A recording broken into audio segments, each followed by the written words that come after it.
अस्सलाम वालेकुम पाइसियंस, मैं हारिस अज़मी प्रोफेशनल एस्ट्रोलॉजर आपकी खिदमत में हाज़िर हूँ खुशखबरियों के हफ़्ते के साथ।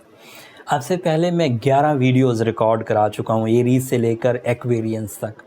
सैटर्न ने सभी को कहीं ना कहीं कुछ डैमेज दिया हुआ है। 2 एक स्टार्स थे जिनके 6th एंगल पर था और 8th एंगल पर सैटर्न था, उनको कुछ फ़ायदा हुआ।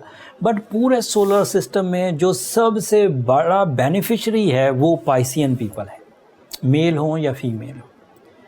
आपके लिए सैटर्न के इम्पैक्ट का ख़ात्मा हो चुका है। वो जब 12वें घर में आपके लिए डायरेक्ट था तो प्रॉपर साढ़सत्ती क्रिएट कर रहा था। साढ़सत्ती की वजह से रिलेशनशिप ट्रबल्स आ सकती थी। साढ़सत्ती की वजह से सोर्स ऑफ इनकम साइड पर इंतशार आ सकता था, अप्स एंड डाउन्स, गैर मुतवक्के हालात। आपने कुछ प्लान किया होगा और हो गया होगा कुछ, लेकिन 4 जून से 23 अक्टूबर तक सैटर्न जो साढ़सत्ती पैदा कर रहा था वो खुद कमज़ोर हो चुका है। And you are on your track with all your abilities and short term planets support के साथ। शॉर्ट टर्म प्लैनेट्स आपको क्या क्या सपोर्ट कर रहे हैं?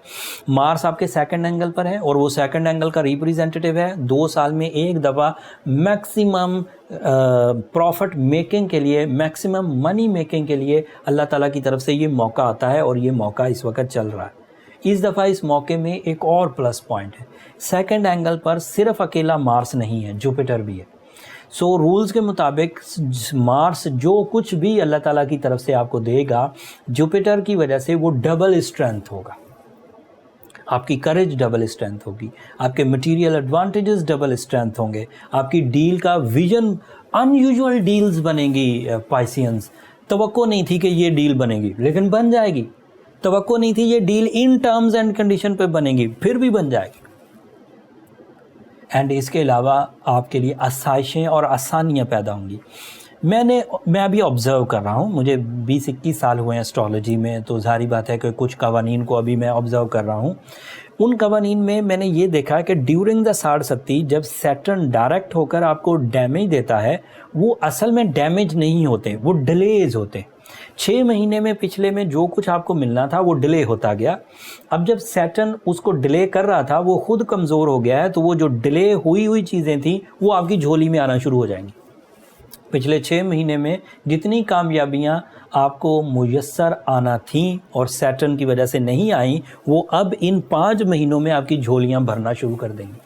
ये सब वो नेमतें हैं जिसके आप हकदार थे, बट बैड पैच की वजह से वो आप तक नहीं पहुंच रही थी। This is my observation. अभी ये रूल बुक का हिस्सा नहीं बनी, बट ये 80% एक्सेप्टेबल हो गई है। बाकी फोरम्स पर अभी इस पर डिस्कशंस, एस्ट्रोलॉजिकल फोरम्स पर ये डिस्कशंस चल रही हैं। वो लोग भी ऑब्ज़र्व कर रहे हैं कि चीज़ें डिलीट हो जाती हैं या डिले होती हैं। सो अभी तक ज़्यादातर एस्ट्रोलॉजर इस बात पर मुत्तफ़िक हैं कि ड्यूरिंग द साढ़सत्ती या during the Saturn direct situation चीज़ें डिले होती हैं, चीज़ें डिस्ट्रॉय नहीं होती।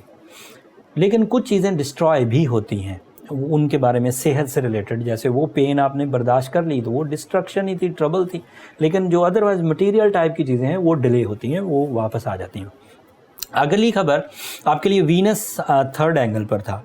एंड वीनस का 3rd एंगल पर होना आपके लिए फैमिली की मोहब्बत, फैमिली की वेलफेयर, अरेंज मैरिजेस एंड जो रिलेशनशिप में कोई ट्रबल थी, कोई सॉरी टू से पेनल्टीज़ आने वाली थी, कोई लॉस होने वाला था रिलेशनशिप में, वो लॉस नहीं होगा। जैसे लेट्स से एक मैक्सिमम लॉस होता है कि कोई बंदा डिसाइड कर चुका है कि मैंने सेपरेशन इख्तियार करनी है, तो वीनस के इस पॉजिटिव एंगल पर सेपरेशन डिसीजंस नहीं हो पाएंगे, पैचअप होने के चांसेस बढ़ जाएंगे। वो नाकाम मोहब्बतें जो आपकी ड्राई नेचर की वजह से ज़ाया हो गई थी, वो मोहब्बत वापस आने के चांस बन जाते। जिन लोगों को, अगर आप मेल हैं, वो अगर आपने अपने किसी बहुत प्यारे को, अपने किसी बहुत प्यारे रिश्ते को अपनी किसी गलत फहमी की वजह से ज़ाया कर दिया था, तो वो वापस लौट आएगा, पैचअप हो जाएगा। अगर आप फीमेल हैं और किसी को आप नाराज़ कर बैठी थी, तो उनके भी वापसी के चांसेस बन जाएंगे। And material advantages obviously Jupiter का 2nd एंगल पर होना जॉब के हसूल के लिए, इन्वेस्टमेंट्स के लिए, मल्टीटास्किंग के लिए, कैरियर अपॉर्चुनिटीज़ के लिए, इंक्रीमेंट्स के लिए, प्रमोशंस के लिए आपके लिए अलग से बहुत बेनिफिट्स क्रिएट कर रहे हैं। So you are on your best Piscean. अब ज़रूरत इस समर की है कि आप इस बेस्ट सीज़न को अपना बेस्ट देते हुए बेस्ट रिवॉर्ड्स में बदलें। ऐसा ना हो कि वो जो एक शायर ने उसका दूसरा जुमला, किस्मत में कैद लिखी थी फसले बहार में, कि जब मैंने बहार आई तो मैं अपने आप को कैदो बंद की ज़िंदगी में ले गया। ऐसी हरकत नहीं करिए। अपनी प्लानिंग को मैच्योर करिए, रिसोर्सेज को इकट्ठा करिए, अपने अंदर नज़्म ज़ब्त एंड डिसिप्लिन क्रिएट करिए एंड अच्छे फोरम्स पर परफॉर्म कर दीजिए। बड़े बड़े मकासद के लिए काम करिए, बिग मिशंस जिन्हें हम मिशंस ऑफ लाइफ कहते हैं। ये ज़रूरत है ज़िंदगी के लिए नहीं कि मुझे 2 वक्त रोटी के लिए कोशिशें करनी है, मुझे बस रात तक के लिए कुछ काम करने। मिशंस ऑफ लाइफ एक बड़ी चीज़ है जिसमें आप अपने लिए भी करते हैं, अपने डिपेंडेंट्स के लिए भी, अपनी सोसाइटी के लिए भी, अपने मुल्क के लिए भी कोशिशें करते हैं। वो सब कोशिशें बढ़ा दीजिए। अगले 5 महीने आपके लिए मुफीद हैं and started from this week इंशाल्लाह। अगले हफ्ते सन एक नेक्स्ट एंगल पर चला जाएगा और वो नेक्स्ट एंगल पर एक अदर तरह की मैच्योरिटी, अदर तरह का फ्यूल जनरेट करेगा, लेकिन वो अगले हफ्ते में एग्जिस्ट करता है पाइसियन, तो अगले हफ्ते बयान करूँगा। आप मुझे इजाज़त दीजिए। सूरज से रिलेटेड अगर आपका कोई क्वेश्चन हो, सूरज के 5th एंगल पर होने की वजह से आपका कोई क्वेश्चन हो तो आप कमेंट्स में इजहार कर दीजिएगा। मैं कोशिश करूँगा अगले हफ्ते वीडियो में उसे ज़रूर शामिल करूँ। मुझे इजाज़त दीजिए। अपनी दुआओं में मुझे ज़रूर याद रखिएगा। अल्लाह के हाँ शुक्रगुजारी भी इख्तियार करिए कि बिन मांगे बैठे बिठाए आपके लिए गोल्डन सीज़न का इंतज़ाम हो गया। चैनल को सब्सक्राइब करना भी मत भूलिएगा। आपकी सब्सक्रिप्शन हमारी हौसला अफजाई की वजह बनती है। अगले हफ्ते तक के लिए अल्लाह ने के बाद।